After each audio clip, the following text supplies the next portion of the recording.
උඹලට පිස්සුද බන් හිමීට ගහපල්ලා මේක කම්බි කඩන්න නැතුව. වහි දවසට රැලි වෙනකන් මාව දාගෙන ඉන්න ඔගොල්ලට පිස්සුදා? තොපි මේක බලලා ඉවරනම් වහලා දාපියෝ මට තව මේ රස්නේ ඉන්න බෑ. මාව දැන්වත් සොදපල්ලා යකෝ සති ගන්න සෙන් ගහගෙන අඩින්න නැතියා. රෑ 30ක් මාව දාගෙන ඉන්නවා වගේම මාසෙකට සැරයක් හරි මාව සොදපල්ලා. පස්සපත දෙලිය වැටෙනකන් නිදාගන්න නැතිව දැන්වත් එක්කපල්ලා. තෙත රෙදි ගෙනල්ලා ඒව උඩම අතුල්ලන්න එපා යෝදයෝ. මං මේ පොඩි උන්ට කියන්නේ මාව උගලට කන්න නෙමෙයි තියෙන්නේ මාව කන එක නවත්තපන්.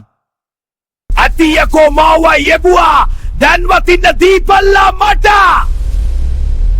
බැටරි බස්සා මගේ පිටට ගහලා හරියනවද මෝඩයෝ රුපියල් 200ක් දීලා බැටරි කැලි දෙකක් දාපන් මට. පඩි අරන් දවස් කියද මනුස්සයෝ කෝ මේකේ තිබුණ සල්ලි පිස්සෝ වගේ වියදම් කරන්න එපා මෝඩයෝ.